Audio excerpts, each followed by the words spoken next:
tout le monde, ici Isabelle Etier et bienvenue à ce troisième rendez-vous Femmes d'hockey présenté par M2 Assurance. Aujourd'hui, je vais m'entretenir avec deux passionnés d'hockey. Vous allez voir, tout comme moi, que c'est pas toujours facile des fois de prendre des décisions. On va commencer par rencontrer Annick Corbeil-Poulain, qui a épousé un joueur professionnel et aujourd'hui est mère de 3 enfants, dont 2 qui évoluent quand même assez haut dans le hockey. Nous allons ensuite nous entretenir avec l'ancien joueur des Canadiens, puis aussi Guillaume Latendresse, qui aujourd'hui est papa, directeur gérant dans le Midget 3 et animateur de la Poche. Bonne émission. Alors, nous nous retrouvons avec ma première invitée, Annick Corbeil-Poulain, qui est, en plus d'être épouse, comme je vous l'ai dit, de Patrick, puis mère de 3 enfants, est aussi designer d'intérieur dans la vie, entre autres choses. Annick, bienvenue à Femmes d'hockey. Allô, ça fait plaisir. Annick, avant de commencer à nous raconter, là, je veux juste expliquer aux gens, parce que bon, il y a plusieurs personnes qui portent les 2 noms, Annick Corbeil-Poulain.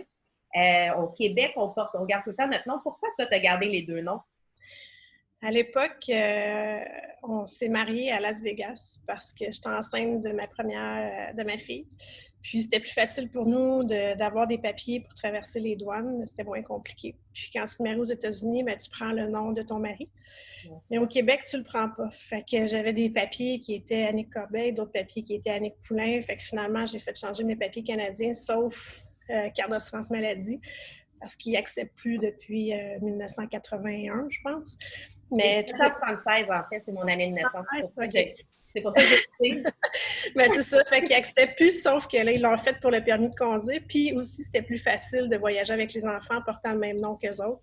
Fait que quand je voulais redescendre au Québec, quand on était à l'extérieur, mais d'avoir le même nom sur les papiers, ben, ça me rendait la tâche beaucoup plus facile que d'avoir la lettre qui approuvait, qui me laissait passer la douane avec ses enfants. Fait que j'ai toujours gardé. Là, ça fait aujourd'hui 25 ans de mariage, fait que ça fait 25 ans que j'ai les 2 noms. Fait que, c'est un petit peu compliqué là, sur certains papiers, mais à part ça va bien. 25 ans de mariage, 28 ans que vous êtes ensemble. Donc, toi, à 19 ans, tu es partie, tu as tout quitté pour suivre le rêve, dans le fond, la carrière de ton amoureux. À l'époque, il n'était pas encore ton mari, Patrick, parce que quand il a été repêché, tu as pris la décision difficile, dans le fond, de dire OK, ben, c'était peut-être pas difficile, c'est peut-être l'amour qui a guidé ton choix, mais de le suivre dans cette aventure-là. On a essayé quand il est parti au début. On est resté comme 6 mois. Là. On faisait juste. Je voyageais quand il était à la maison. J'allais le voir les week-ends. Puis à un moment donné, on s'est dit non, on essaye, on se lance. Je venais d'avoir. Je pense que c'est 18 ans, c'est même pas 19. Je venais d'avoir 18, j'ai lâché le cégep pour une session, puis on s'est donné une chance de voir comment ça allait. Fait que je suis partie à Hartford, puis à cette époque-là, Pat avait demandé de rester en famille de pension parce qu'il n'était pas à l'aise de s'en aller tout seul en appartement. L'anglais, c'était pas notre première langue non plus, fait que c'était plus simple pour lui d'être avec une famille, fait qu'ils m'ont accueilli chez eux. On est allé rester avec cette famille de pension-là pour le reste de la saison. Puis, ça a continué suite à ça. Ça a super bien été. Fait qu'on est ensemble depuis là. Wow. On a fait toutes les villes ensemble. Les enfants se sont promenés de Chicago à Tampa, puis il faut revenir à Montréal. C'était quand même une belle histoire de pouvoir revenir à Montréal. Puis là, tu as 3 enfants, comme on disait. Tu as Catherine, qui est la plus vieille, tu as Nicolas et Samuel, qu'on connaît un peu plus parce que là, on le voit dans les journaux dernièrement, là, qui a été repêché. Mais avant de parler de ton histoire avec les enfants et Patrick, un peu plus en détail, c'est plus, toi, ton histoire avec le hockey. Est-ce que ça a commencé avec ta rencontre avec Patrick ou c'était vraiment dans ta vie avant, tu venais d'une famille de hockey?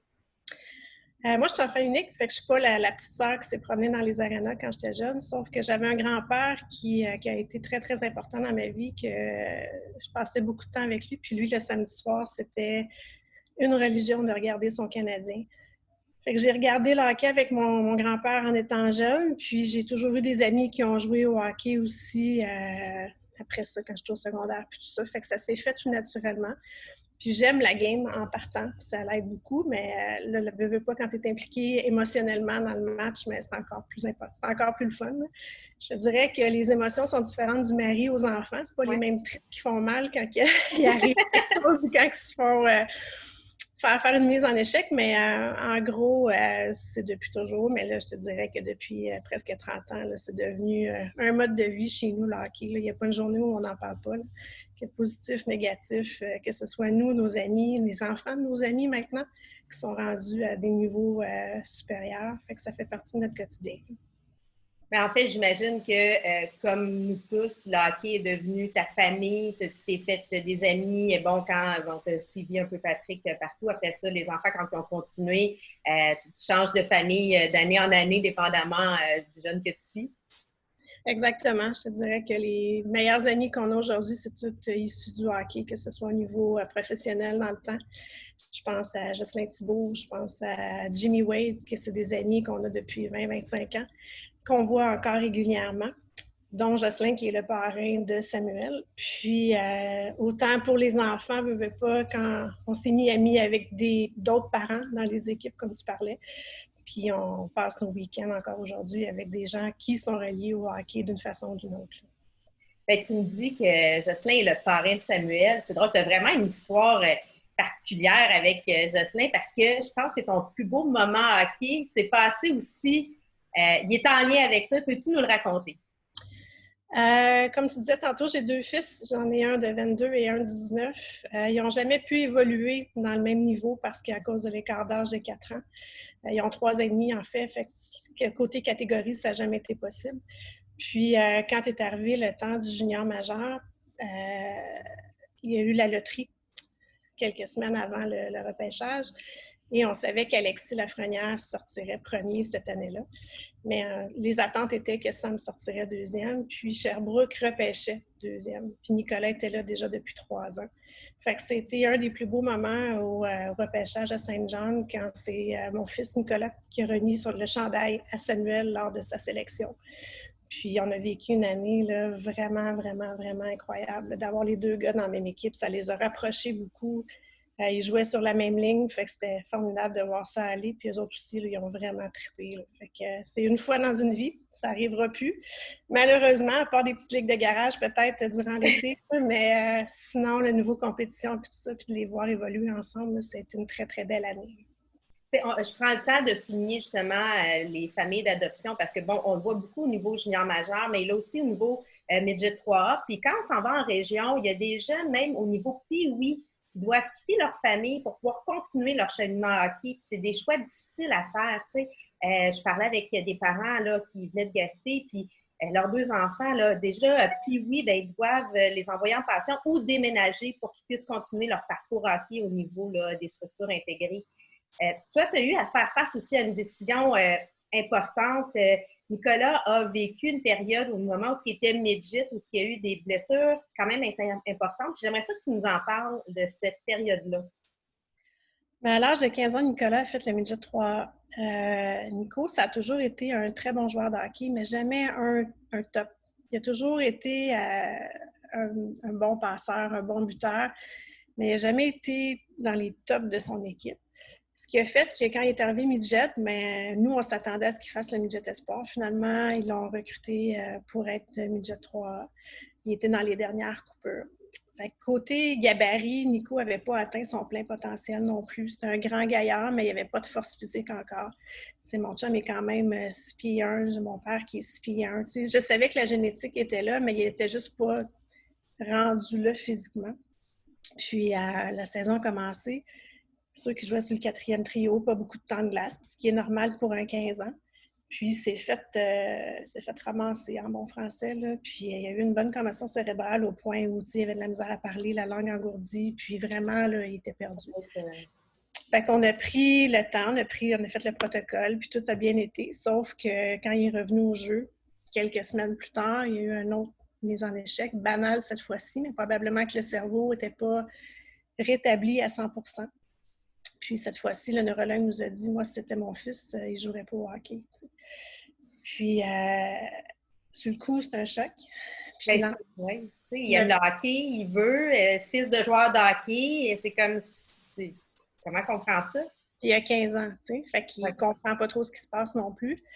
Fait que finalement, le neurologue nous a dit, regardez Nico, puis il lui a dit, prends 1 mètre dans tes mains, puis regarde, 1 mètre, c'est 100 cm. Tu peux vivre jusqu'à 100 ans. Fait que prends cette image-là, là, que ta vie, c'est le mètre. Toi, tu es à 15. Fait que, est-ce que tu veux vivre les 85 autres années au chevet de quelqu'un qui prend soin de toi ou tu veux les vivre par toi-même? Fait que la réflexion que mon fils de 15 ans, spontanément, a dit, ben là, je veux vivre par moi-même, tu sais. Il dit, ben c'est ça. Il dit, tu veux vivre par toi-même. Il dit, là, prends un bon 6 mois off, là. On est en janvier au moment où on se parle. Prends un bon 6 mois off, puis après ça, on verra comment ta tête va, comment ça réagit, puis tout ça. Fait que sur le coup, on était les pires parents du monde, parce que là, on l'empêchait de pratiquer son sport, puis on lui mettait des bâtons dans les roues. Puis c'est son année de repêchage. Fait que lui, il veut être repêché junior majeur. C'est son rêve de jouer dans la Ligue nationale un jour, là. Puis pour lui, c'est la seule option, c'est de se faire repêcher à 15 ans dans le junior pour pouvoir accéder à ses rêves. Puis finalement, avec le temps, on a vu des spécialistes qui ont travaillé sur son cerveau. Il a pris le temps de guérir, puis il est revenu au camp d'entraînement au mois d'août en super shape, physique et mentale. Puis il a connu une super belle saison au midget 3A. Mais nous, entre-temps, on avait pris la décision de l'envoyer au prep school parce que là, avec tout ce qui était arrivé, on trouvait que c'était plus safe de l'envoyer là.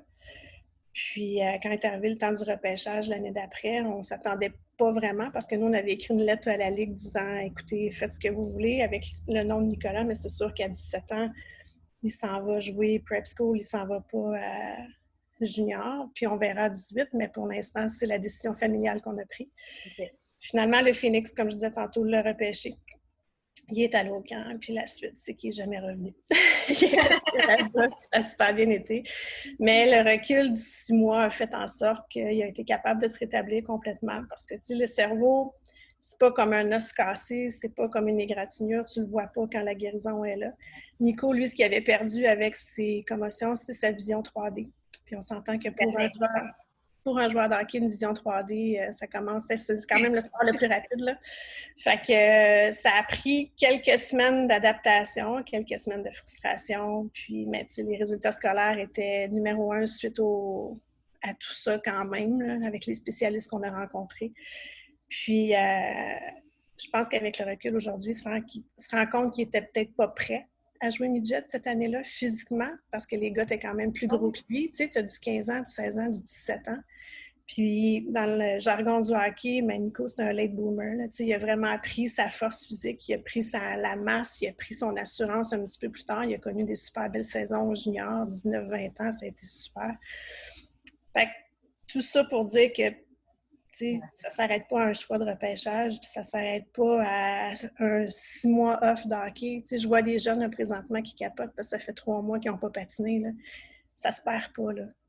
Avant de continuer, ben, on voit quand même que les résultats sont là pareil. T'sais, le Nico, il continue à jouer au hockey, il va s'en aller au niveau, il est déjà en pro. Là, Samuel, il continue. Fait que des fois, c'est des bonnes décisions. Il ne faut pas avoir peur d'oser de prendre ces décisions-là qui peuvent être difficiles sur le coup, mais qui vont avoir un impact positif un peu plus loin. Là.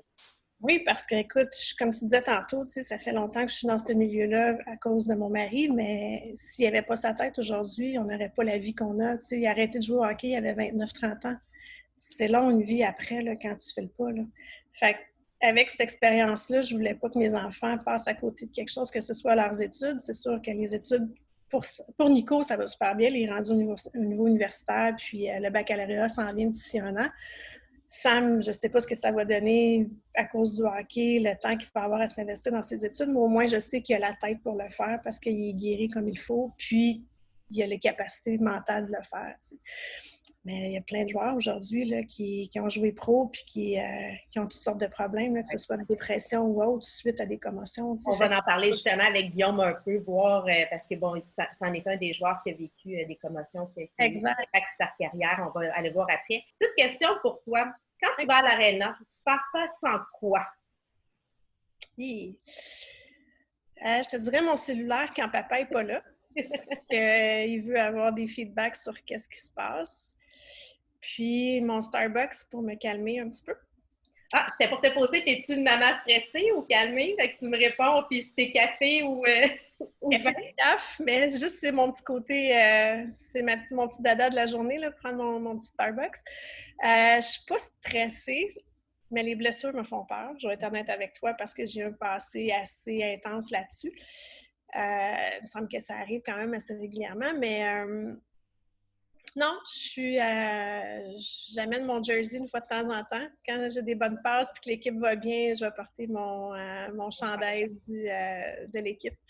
Sinon, comme je te dirais, des fois, c'est des petites collations ou de la bouffe pour mes enfants aussi que j'amène à l'arena.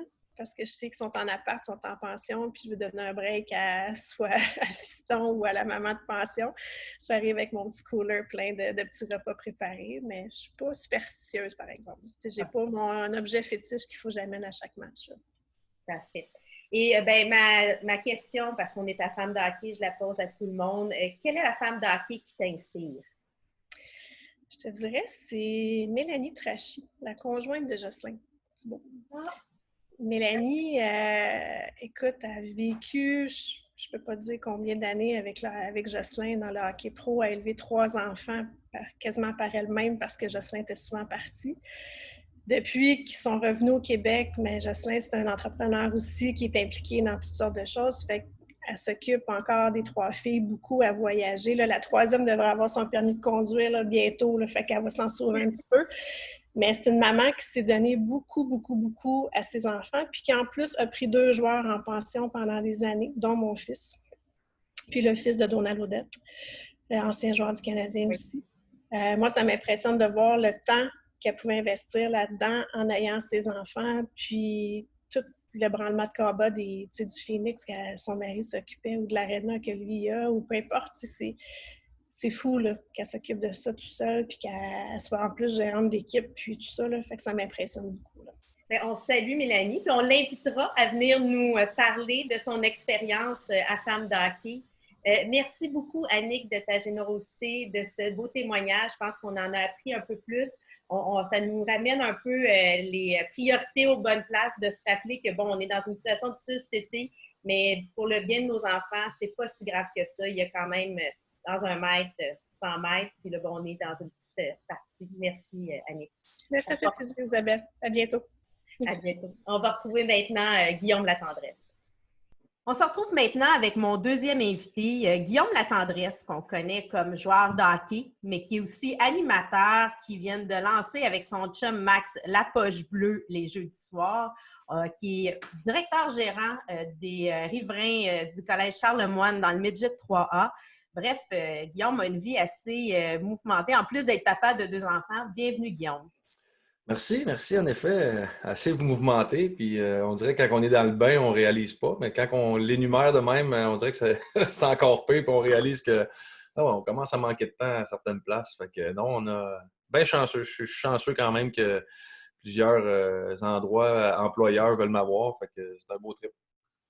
Mais tu sais, Guillaume, ton histoire dans le hockey, bon, on prend pour acquis que tout le monde le sait, mais tu sais, tu as quand même une belle fiche. Tu as été repêché dans le junior majeur en 2003 par les Voltigeurs de Drummondville. D'ailleurs, ils ont retiré ton chandail, si je ne me trompe pas. Tu as fait partie aussi de l'équipe Canada, Team Canada, des moins de 18 ans en 2005. Tu as gagné la médaille d'argent.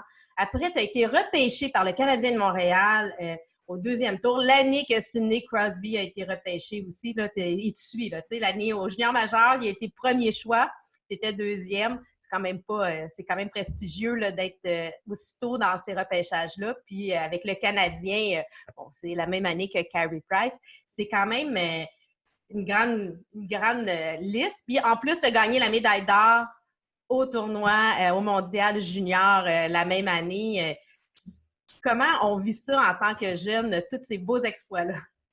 Ben, je pense que c'est une continuité d'une carrière, là, dans le sens que toute ma vie, j'ai été un gars qui... J'ai jamais joué mon niveau, j'ai toujours été surclassé. J'ai toujours été habitué de jouer avec des jeunes plus vieux que moi. Je pense que la place que j'ai été le plus choyé, c'est au niveau des repêchages. Si je compare avec mon frère, lui, il a été repêché au Foreurs de Val-d'Or. Après ça, il a signé un contrat avec les Coyotes de l'Arizona. Fait qu'il a toujours été éloigné de la maison, tandis que moi, je me suis retrouvé à Drummondville. Mes parents étaient à tous les matchs. Après ça, je me suis retrouvé à être repêché par le Canadien de Montréal. Fait que toute ma famille ou le monde autour de moi, mon support était toujours proche. Fait que ça a été une grosse chance dans ma carrière, mais il reste que, oui, je suis extrêmement fier. Midget 3, on a gagné dans les séries, on est allé à la Coupe Air Canada. Je me suis retrouvé aux Jeux du Québec, je me suis retrouvé aux Jeux du Canada, les moins de 18 ans, je me suis retrouvé aux moins de 20 ans, repêché Canadien de Montréal, chandail retiré junior majeur. Puis on va en parler plus tard là, de mes problèmes de commotion, puis ma carrière qui a arrêté à 26 ans. Mais puis souvent, le monde me dit « Ah, tu dois être frustré, tu dois… » Non, au contraire, j'ai vécu tellement de belles expériences qui, même si ma carrière de Ligue nationale a été 7 ans, qui me permettent de passer mon message, puis de donner mes expériences, puis de m'ouvrir sur ce que j'ai vécu. Ben, moi, je me trouve extrêmement choyé, au contraire. C'est quoi ton plus beau souvenir hockey? Mais j'en ai beaucoup, honnêtement. Tu Ouais. sais, mon année Midget 3A, quand j'ai gagné, de jouer avec mon frère, Ouais. ça a été exceptionnel de vivre ça dans ma ville natale de Sainte-Catherine avec les Riverains. Après ça, tu sais, mon repêchage junior, mon repêchage Ligue nationale, mon premier match dans la Ligue nationale qui a été c'est incroyable, le feeling. Tu sais, toutes ces choses-là, pour moi, c'est des souvenirs mémorables. Mais celui que j'aime le plus, c'est lorsque j'ai été échangé. C'est plate, là, mais quand j'ai été échangé avec le Wild, après 23 matchs, j'avais un but, 2 passes. Je ne savais pas si l'année d'après, j'allais être capable de me trouver un contrat. J'étais un peu entre deux chaises. À Montréal, ça ne cadrait plus. Jacques Martin, ça ne fitait pas. Puis j'ai été échangé avec le Wild, puis je me suis retrouvé que, je pense, mettons, je vais dire une date, le 15 mars, je me suis assis à Dallas, puis j'ai regardé dans les estrades. Puis là, il y avait la bande là, qui tourne avec, c'était 2-3 heures avant le match, puis c'était écrit « Meilleur buteur du Wild, Guillaume Latendresse ». Je me suis retrouvé qu'en dedans de 3 mois, j'ai peur à ma carrière, à meilleur buteur du Wild du Minnesota dans la Ligue nationale. Fait que ça a été vraiment une satisfaction puis un gros clash entre où j'étais il y a 3 mois avant. Fait que ça démontre vraiment que il y a un aspect chance là-dedans, il y a un aspect timing. Tout rentre en ligne de compte. Moi, le timing était parfait. Les étoiles étaient alignées avec le Wild. Quand je suis rentré là-bas, ça a cliqué tout de suite avec Martin Havlat. Ça a fait en sorte que nos deux rôles, nos deux styles de joueurs cadraient ensemble. Puis j'ai eu du succès. Puis c'est ce qui me permet aujourd'hui, comme je disais tantôt, de juste m'amuser dans la vie puis de triper à faire ce que j'aime. Malheureusement, après, tu as eu des incidents. On en a parlé. On sait tous que tu as vécu malheureusement plusieurs commotions, ce qui a mis fin abruptement à ta carrière. Mais tu étais justement, on jase avec Martin Lemay, t'expliquais qu'à la fin de ta carrière, quand tu as eu des choix de changer, tu as eu à faire face à des décisions parce que tes parents, t'es papa de 2 enfants, et ça te dérangeait. Parle-nous-en un petit peu. Ben, dans le fond, moi, Maïka, qui est la mère d'Aiden, on s'est séparés. Mon fils avait, je pense, 13 mois ou 12 mois. Il y avait 1 an, dans le fond. Là. Donc, ça, c'était en juillet. Puis, je me suis retrouvé à être échangé au Wild au mois de novembre. Donc, 3 mois après. Donc, je suis parti là-bas. Puis, comme je disais tantôt, je n'avais jamais vécu ça. J'ai fait ma carrière junior 3 ans à Drummond. J'ai joué au Midget 3 chez mes parents. J'habitais chez mes parents. Puis après ça, j'ai joué à la Ligue nationale 3 ans et demi avec le Canadien. J'ai toujours été à proximité de tout le monde. J'ai toujours eu mon monde proche. Là, je me retrouvais tout seul là-bas avec le Wild. Ma blonde venait de temps en temps, in and out, parce qu'elle travaillait ici à Montréal. Donc, j'étais quand même assez souvent seul. Là, tu te retrouves que tu as un bébé d'1 mois que tu vois pas souvent. Au début, en plus, avec FaceTime, ces choses-là, la relation n'était pas comme elle est aujourd'hui. Fait que c'était plus difficile. Fait que les 4, 5, 6 premières années de la vie de mon gars, ben, j'ai été plus absent. Je revenais l'été quand j'avais des breaks, sinon je revenais pas. Dans la Ligue nationale, Noël, c'est le 24-25 décembre, puis le 26, on joue. Là. Fait que j'avais pas de temps, donc j'avais pas de relation en tant que telle. Donc je revenais l'été, je le voyais, mais je peux pas demander à un kid que je viens ici 3 mois, viens dormir chez nous 2 semaines, puis moi je suis pas comme ça. Là. Je veux pas rien. Moi, dans la vie, j'impose rien aux gens, puis j'impose rien, surtout à mes enfants, dans le sens que tu as le goût de venir, tu veux passer 6 mois chez nous, tu viens, tu passes 6 mois, tu veux venir, tu passes 2 jours, mais on va faire des efforts, puis on fera des… Tu sais, je suis pas dans une situation où je peux me permettre d'imposer quelque chose. Puis, à la fin de ma carrière, justement, avec les commotions, ces choses-là, ma petite aînée, quand j'étais… mon ex est tombée enceinte quand j'étais avec les sénateurs d'Ottawa.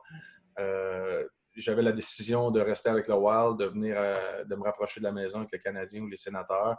Puis, j'ai pris le choix de revenir près de la maison. Oui, par les blessures, changer un petit peu. Moi, je suis quand même un gars superstitieux. J'ai un peu voulu contrôler peut-être mon destin, mais j'ai décidé de venir à Ottawa pour me rapprocher, être à 2 heures d'auto, me donner une chance qu'ils viennent me voir ou des choses comme ça. Avec le recul, comme je disais avec Martin, peut-être que je ferais les choses différemment, mais c'est facile à dire après. Ouais. Mais au moins, l'intention était ça. Puis aujourd'hui, je suis chanceux, il y a 11 ans. Puis l'année prochaine, il s'en vient au Collège Charlemagne. Il va venir chez nous souvent. J'ai une relation exceptionnelle. Puis là-dedans, dans la carrière qu'on fait, il faut être appuyé. Puis la relation que j'ai avec Maïka aujourd'hui, c'est du grand respect parce qu'elle a toujours pris soin que, même si je n'étais pas présent en présence physique, que j'ai une présence au niveau de FaceTime, au niveau de... Elle parle de moi. Elle a vraiment gardé cette flamme-là, père-fils, très active, ce qui fait qu'aujourd'hui, j'ai une relation exceptionnelle avec mon gars, puis j'ai une relation exceptionnelle avec sa mère, puis je me trouve extrêmement choyé. Est-ce que ton garçon joue au hockey? Oui, il joue au hockey. On va le mettre l'année prochaine dans le programme scolaire au niveau du collège. Comment tu trouves ça? Parce que bon, c'est ça, Eden est avec Maïka et Étienne, puis en plus, bon là, donc dans son parcours hockey, c'est plus comme, est-ce que c'est toi qui es impliqué ou c'est plus sa mère puis son beau-père, Étienne? Non, ça là-dessus, j'ai toujours été présent. Il a commencé à jouer, je pense, à l'âge de 4-5 ans dans le MAG. Puis c'est que ça, il est rendu à 11 ans, mais ça a coordonné quasiment avec ma retraite. Ça fait 7 ans que j'étais à la retraite. Mon gars, 11 ans. Fait que toutes les. MAG 1, j'étais sur la glace, puis je l'aidais. Puis après ça, ça fait 3 ans que je coach son équipe comme assistant coach. Quand je peux y aller, c'est sûr que j'ai beaucoup de mandats, je manque beaucoup. Puis j'ai une belle relation avec l'entraîneur-chef qui me permet de faire ça. Là, quand j'arrive puis je suis là, ben je suis là, puis qu'est-ce que tu veux faire? Puis c'est le fun de ce côté-là. Mais moi, je suis pas le père. Moi, j'ai toujours dit à mon gars, le jour que tu voudras que je t'aide puis que tu veux vraiment mettre les efforts, c'est pas d'embarquer sur la glace. Mettre les efforts, c'est d'embarquer puis de faire chaque mouvement, chaque détail à la lettre puis de vraiment tomber comme un... J'ai dit, à partir du moment que tu me diras que tu veux faire ça, je vais le faire, ça va me faire plaisir. Mais si tu veux juste t'amuser, si tu veux juste avoir du fun, c'est correct aussi. Je m'en fous. Au final, ce que je veux, c'est que tu aimes ce que tu fais, tu es passionné de la game. Bien, parfait, je vais t'appuyer là-dedans. Je vais aller dans tes tournois, je vais aller partout où tu vas. On va s'amuser, on va avoir du fun. Parfait, mais c'est toi qui vas décider de bord qu'on va et qu'est-ce qu'on choisit comme route. Puis pour l'instant, je pense qu'il y a bien du fun. Puis ça fait 3-4 ans, je peux dire, là, il est rendu passionné. Là. Il est rendu vraiment passionné de la game. Puis c'est le fun. On parle de hockey, il regarde les games. Il tripait sur son idole, c'était Connor McDavid. Oui. Puis j'ai pas compris encore. Là, il a switché du Jack Eichel. J'ai pas compris celle-là encore. Là. On s'estime encore sur celle-là, mais ça fait partie des poids qu'ils font. Moi, tu vois, chez nous, je prends un petit moment pour dire bonne fête des pères en fin de semaine. Chez nous, il y a maintenant 4 ans, il y a eu une décision qui a été prise familiale. Mon frère, qui est le gars d'hockey, qui est comme François, là, il a joué au hockey, il est né avec des patins d'un pied. Félix, qui voulait continuer son parcours, on a pris la décision que c'était moi qui étais pour s'en occuper. Bon, il y a 1001 raisons. Au-delà de ma personnalité, c'est qu'aussi mon frère est atteint de la sclérose en plaques. C'est sûr que ça demande des fois, il y a des moments que c'est moins facile. Tu sais c'est quoi, toi, ta mère, malheureusement, est aussi atteinte. On a ça à peu près en même temps, là, on a ça en commun. Mais de prendre ces choix-là, c'est pas facile de laisser aller. Fait que je salue mon frère qui a eu le courage d'accepter de me donner ce rôle-là. Puis on le travaille ensemble. Tu sais, Félix, aujourd'hui, est rendu junior majeur. Ils viennent d'être échangés avec l'Armada. On est super contents. On va pouvoir le voir souvent. Là. Il venait de Batters. Fait que Batters, Blainville, c'est plus facile. C'est un B, mais c'est surtout plus proche. Oui, exact. C'est surtout le fun, je pense, dans toutes ces situations-là. Je pense qu'il y a un laisser-aller c'est de comprendre où on peut être utile puis où on peut être. Puis il y a des situations qui sont incontrôlables, puis c'est de sortir le maximum de chaque situation. Donc, là-dedans, c'est une situation qui est malheureuse dans le sens que c'est la maladie qui vient faire en sorte qu'il y a des décisions qui doivent être prises. Mais il reste qu'il y a quand même du positif. Je suis certain qu'on est capable de sortir de ça, puis qu'on est capable de trouver des solutions qui vont maximiser. Puis c'est là que je voulais aller, là, c'est toujours, puis moi je le vis là, avec mes enfants, c'est toujours de peu importe, on ne s'entend pas toujours, on n'est pas toujours d'accord sur ces décisions, mais au final, c'est quoi qui maximise l'enfant, c'est quoi qui rend l'enfant heureux? Parfait, c'est ça la décision. Fait que moi, c'est toujours comme ça que je fonctionne, puis je pense qu'il faut chapeau à ton frère là-dessus d'avoir pensé à l'enfant avant de penser à son bien personnel au final. Toi, avec ta joie de vivre là, et la poche bleue, là, on voit, là, pour toi, au niveau des arénas, c'est laquelle la meilleure cantine d'aréna? Tabarouette, c'est une bonne question, ça. Ou la meilleure poutine, c'était mieux? La meilleure cantine d'aréna, c'est... Je suis pas... c'est drôle, là, mais je suis pas un mangeur de poutine d'aréna. Je vais aller chez Lafleur ou Belle-Province avant d'arriver à... Fait que les cantines, je les visite pas vraiment. Je suis plus avant. Je vais y aller avant si j'ai à manger, mon petit roteux. Écoute, Guillaume, on est ta femme d'hockey. C'est sûr que je te pose la question. Quelle est la femme d'hockey qui t'inspire? Euh, Puis on a eu la chance de l'avoir au podcast il y a quelques semaines. Puis moi, ça fait j'étais dans la Ligue nationale à 19 ans. Je suis rendu à 33, fait que ça fait un méchant bail que je la connais quand même. Mais au-delà de l'inspiration, je pense que c'est le chemin parcouru. Puis ce qu'elle a fait dans le business, puis d'ouvrir des portes. C'est quasiment la première femme à faire du sport sur une base quotidienne d'être sur le beat. Je pense que Chantal Maccabé, pour moi, ce qu'elle a démontré, ce qu'elle a fait, puis aujourd'hui encore, les portes qu'elle ouvre, qui aurait pensé il y a 20 ans, 15 ans, combien de femmes font du sport aujourd'hui, combien de femmes sont passionnées de sport, mais à quelque part, je pense qu'il y a un petit bout de Chantal Maccabé que les filles étaient assises chez elles, plus jeunes, à l'âge de 7, 8 ans, 10 ans, 12 ans, puis ils voyaient Chantal. Aïe, c'est le fun, ça. Fait que je pense que Chantal, c'est une pionnière pour le sport féminin au Québec. Donc, moi, je la trouve extrêmement inspirante. Puis, elle nous contait son histoire de... Elle a eu des embûches, il y a eu du monde qui ont voulu lui nuire, il y a du monde qui ont voulu se mettre dans son chemin. Puis, elle a toujours gardé l'objectif de faire du sport, d'être une femme de sport. Puis, elle réussit exceptionnellement. Fait que, ouais, je trouve que Chantal, c'est une femme très inspirante.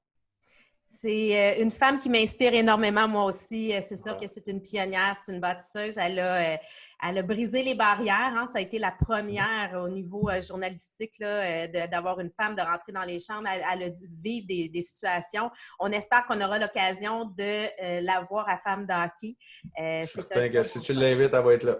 Elle est tellement généreuse. Si je te disais une femme que tu aimerais honorer aujourd'hui ou de donner... une femme d'hockey que tu aimerais souligner? Ben, je pense que c'est assez standard dans le sens que ma mère a tellement été... nous autres, on partait, mon frère, on jouait dans l'élite. Bon, mais puis ma mère, ma grand-mère, je dois les mettre dans le même bateau là, parce qu'on jouait dans l'élite. Fait que moi, je me retrouvais jouer à Sherbrooke, mon frère jouait à Saguenay ou jouait à Gatineau, mais ils se séparaient. Un week-end, j'étais avec les grands-parents, une semaine, j'étais avec mes parents, puis ça changeait à toutes les semaines comme ça. Donc, on partait en tournoi, mais ma mère, mon sac de hockey était fait, mes 3 sets de combines étaient là, mes bâtons, quasiment quand elle tapait mes bâtons, elle plaçait nos bobettes, elle choisissait notre linge pour le samedi, le dimanche, le vendredi. On peut appeler ça une carrière de hockey clé en main. Je pense que ça fait être le bon mot. Mais non, on a été extrêmement choyés, mon frère avec ma mère, ma grand-mère, de l'apport, l'impact. L'impact qu'ils ont eu sur nos carrières, puis sur nos vies aussi. Là, on a une belle proximité, puis on est super choyés de ça. Fait que ça serait ces deux femmes-là. On oublie souvent les grands-parents qui sont très présents. On parle beaucoup des papas, on oublie les mères parce que, bon, le père se projette dans son enfant. Après ça, bon, on pense à la mère, effectivement, parce qu'elle est présente, elle coordonne, c'est la gestion des opérations, des finances, la psychologie, les ressources humaines, c'est souvent, la DG. C'est la DG. La DG de la famille. Mais la grand-mère, le grand-père, souvent aussi sont très présents pour aider, pallier lorsqu'il y a plusieurs enfants. Fait qu'on les salue. Puis je redis encore une fois, bonne fête des papas à tous ceux qui célébreront. À toi aussi, Guillaume. Merci. Ben, merci beaucoup de ta grande générosité. On te suit aussi à la poche bleue. Hein, tous les jeudis avec ton chum Max. Un beau concept, je pense, qui nous permet de découvrir aussi des produits québécois, de parler, divertir, de parler sport autrement. Ça fait du bien, c'est vraiment inspirant aussi. Oui, mais on essaie de montrer la proximité qu'on a avec les athlètes, les gens qu'on a rencontrés dans notre parcours, de montrer le côté humain de ces personnes-là aussi. Je pense que c'est très important parce qu'on pense toujours « il joue dans la Ligue nationale, il fait 10 millions, c'est un robot. » Mais non, c'est pas un robot. Lui aussi, ça arrive de brailler, puis lui aussi, ça arrive d'être triste. Puis on essaie de trouver des concepts pour promouvoir les produits québécois. On a tellement de talent, pas juste en hockey, pas juste en sport, au niveau de l'animation, au niveau du chant, au niveau de tout. On essaie de trouver des petits concepts puis de s'amuser. Puis je vois là-dedans depuis tantôt, là, c'est de l'eau. C'est juste qu'il m'avait envoyé toute ça de bière. C'est le prospecteur à Val-d'Or. Il m'avait envoyé toute ça ça de bière. Puis là, j'ai dit, tabarouette, une belle affaire de même, je vais mettre de l'eau dedans. Fait que je bois de l'eau, tout le monde. C'est pas de la bière c'est pas de la bière à matin. Merci, Guillaume. Fait à tous, bonne semaine. N'oubliez pas que si vous avez des invités que vous voulez qu'on rencontre à Femmes de hockey, des sujets, écrivez-nous sur nos plateformes Facebook, Instagram, le site femmesdehockey.com. Et Guillaume, tu es toujours le bienvenu. On te réinvite. Quand vous voulez, je vais être présent. Puis félicitations, honnêtement. On a tout peu parti ça. J'ai une idée, je pense que ça pourrait être cool. Puis on part là-dessus, puis tout le monde a du fun. Puis je pense que peu importe la façon qu'on le fait, c'est d'aller toucher les gens, puis d'avoir un contenu qui est intéressant. Puis je pense que vous réussissez à rentrer dans ce créneau-là. Fait que félicitations à Femmes de hockey pour ce que vous faites. Merci, Guillaume. Plaisir.